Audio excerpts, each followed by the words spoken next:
ఆసియాలో అతి పెద్దదైన మేడారం మహాజాతర ముగిసింది. డప్పు డోలు వాయిద్యాల నడుమ వనదేవతలను వనప్రవేశం చేయించారు. మరిన్ని వివరాలు మా ప్రతినిధి రవిచంద్ర ప్రత్యక్ష ప్రసారం ద్వారా అందిస్తారు.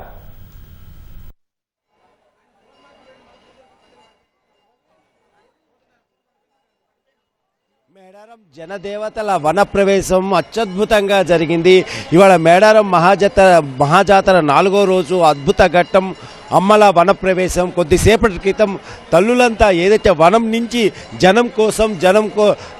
జనాన్ని ఆశీర్వదించడానికి వచ్చి వారి మొక్కులను తీసుకొని కొద్దిసేపటి క్రితం వనదేవతలంతా కూడా తిరిగి జనానికి ఆశీర్వదించి తిరిగి వాళ్ళంతా కూడా వనంలోకి వెళ్ళిపోయినటువంటి అద్భుత ఘట్టం ఇవాళ కొద్దిసేపటి క్రితం జరిగింది.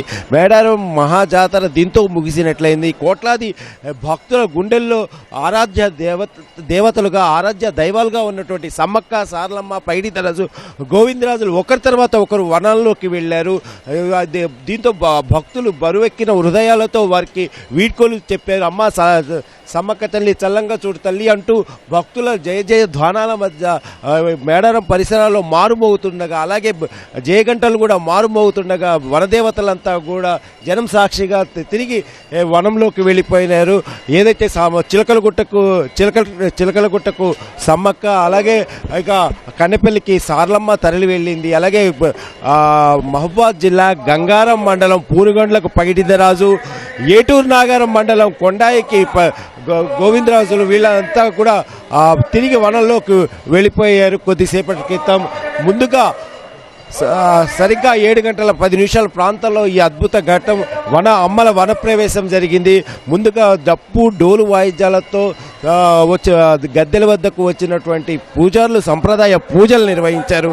అలాగే ఈ సమయంలో భక్తులు కూడా, ఎందుకంటే భక్తుల రద్దీ ఎక్కువగా ఉంది కాబట్టి భక్తులను దర్శనాలకు అనుమతించేవారు. భక్తులంతా కూడా అదే సమయంలో సమ్మక్క తల్లికి జై అంటూ నినాదాలు చేస్తుండగా భక్తుల నామస్మరణల మధ్య ఈ తల్లుల ప్రవేశం జరిగింది.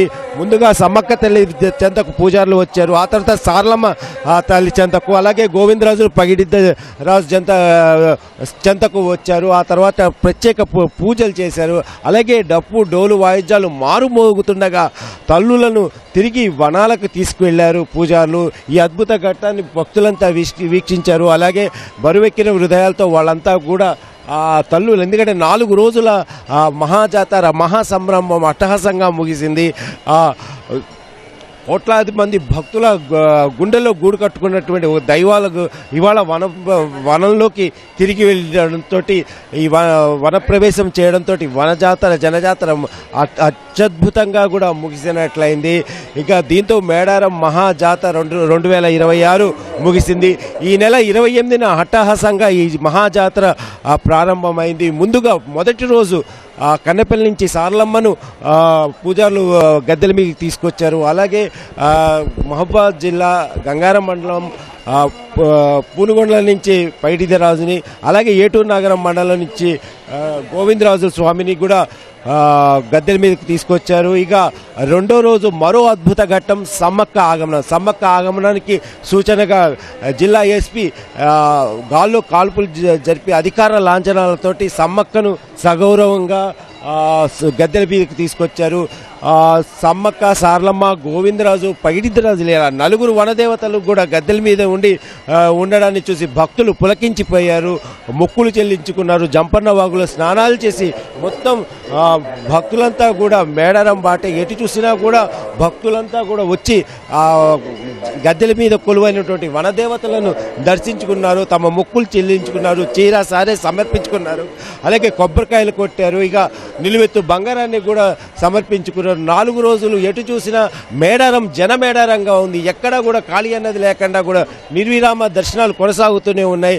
ఆ తర్వాత లక్షలాది మంది భక్తులు వచ్చారు. తల్లులను దర్శించుకున్నారు. చిన్నపాటి ఇబ్బందులు ఏర్పడ్డాయి. ముఖ్యంగా క్యూలైన్లలో సమ్మక్క ఆగమనం నుంచి కూడా క్యూలైన్లలో కొంతమేర ఇబ్బందులు ఏర్పడ్డాయి. అలాగే ఇక్కడ తల్లులను దర్శించుకున్న తర్వాత వెళ్లే క్రమంలో కూడా భక్తులు కొంతమేర ఇబ్బందులు ఏర్పడినా కూడా ఎలాంటి ఎన్ని వ్యయప్రయాసాలు కోర్చినా కూడా తల్లులను దర్శించుకోవాలి అన్న ఒకే ఒక్కరితో భక్తులంతా వచ్చారు.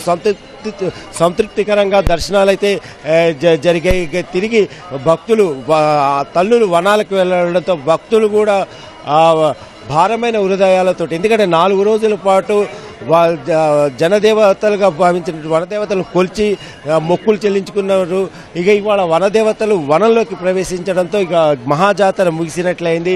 ఈసారి రాష్ట్ర ప్రభుత్వం ఇందుకోసం 250 కోట్ల రూపాయలతోటి మహాజాతర ఏర్పాట్లు అలాగే ఆలయ అభివృద్ధి పనులు కూడా చేపట్టింది. ఆలయ అభివృద్ధి పనులను కేవలం 100 రోజుల లోపులనే పూర్తి చేయాలని, ముఖ్యంగా ఆలయాన్ని అత్యద్భుత రీతిలో మరో 100-200 ఏళ్లకు సరిపడా చెక్కు చెదరకుండా ఉండే విధంగా ఆలయాన్ని పునర్నిర్మించింది.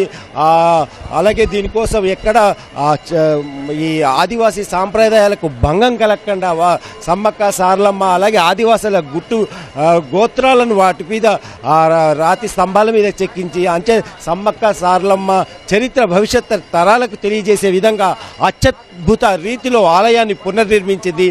అలాగే ముఖ్యమంత్రి రేవంత్ రెడ్డి మంత్రులంతా కూడా ఇక్కడికి వచ్చి ఈ నెల 19న ఆలయ ఏదైతే పునర్నిర్మించినటువంటి ఆలయాన్ని ప్రారంభించారు. అలాగే అంతకు ముందు రోజే కేబినెట్ భేటీ కూడా నిర్వహించారు. ఇక ఆలయాన్ని ఈ నెల 19న మంత్రులు ముఖ్యమంత్రి మంత్రులంతా కలిసి ప్రారంభించారు. అదే రోజు మంత్రులంతా కూడా దర్శనం చేసుకున్నారు. 251 కోట్ల రూపాయలతోటి చేపట్టినటువంటి జాతర పనులు మొత్తం దాదాపు 42,000 మంది వివిధ శాఖలకు చెందినటువంటి అధికారులు ఈ మహాక్రతువులో పాల్గొన్నారు. ఎక్కడ భక్తులకు ఇబ్బందులు ఆటంకాలు లేకుండా సాధ్యమైనంత మేర కృషి చేశారు. దాదాపు 1.5 కోటి నుంచి 2 కోట్ల పైగా భక్తులు వచ్చారని ఒక అంచనా వేస్తున్నారు. ఎంతమంది వచ్చారనేది రేపు తెలుస్తుంది అధికారికంగా లెక్కల ప్రకారం. అలాగే గతంతో పోలిస్తే ఈసారి జనవరి 1 నుంచి కూడా ప్రతిరోజు కూడా భక్తులు మేడారానికి పోటెత్తుతూనే ఉన్నారు.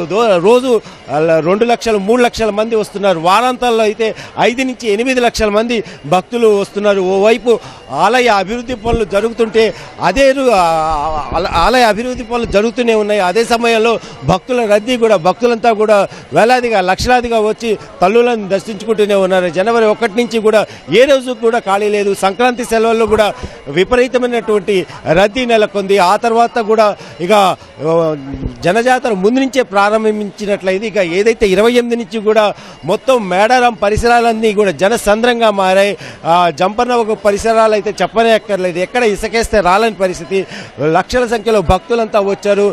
తల్లులను దర్శించుకున్నారు, తమ మొక్కులను చెల్లించుకున్నారు. దీంతో మహాజాతర అయితే వనదేవతల జనదిలోకి వచ్చి జనం మొక్కులు తీసుకొని తిరిగి వనప్రవేశం చేయడంతో ఈ మహాజాతర ముగిసినట్లే. అయితే రేపు కూడా భక్తుల రద్దీ ఉంటుంది. ఇప్పుడు కూడా పెద్ద సంఖ్యలో భక్తులంతా వస్తున్నారు, తల్లులను దర్శించుకుంటున్నారు. ఏదైతే తల్లులు వనాలకు తరలి వెళ్ళినా కూడా ఇంకా అక్కడే ఉంటారన్న నమ్మకం విశ్వాసం భక్తులకు మెండుగా ఉంటుంది.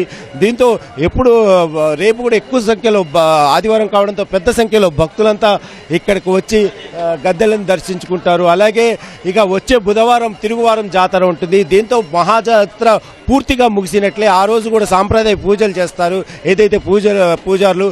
ఆ తర్వాత పూర్తిగా మహాజాతర 2026 ముగిసినట్లే. మొత్తానికైతే ఈ మహాజాతర ఎలాంటి ఆటంకాలు లేకుండా ఎలాంటి అంతరాయాలు లేకుండా విజయవంతంగా ముగిసింది. ఇందుకు అధికారులంతా కూడా చాలా కష్టపడ్డారు, రేయింబగళ్ళు కూడా శ్రమించారు. అలాగే మంత్రులంతా ముఖ్యంగా సీతక్క అలాగే ఇక్కడే ఉండి మొత్తం అన్ని పనులు చూసి అన్ని ఏర్పాట్లు కూడా దగ్గరుండి పరిశీలించారు. చివరిలో కొన్ని ఇబ్బందులు ఏర్పడ్డా కూడా మహాజాతర విజయవంతంగా పూర్తయింది. ఇక భక్తులంతా తల్లులను దర్శించుకున్నామన్నటువంటి సంతృప్తితోటి తిరిగి బయలుదేరి వెళ్తున్నారు. Over to studio.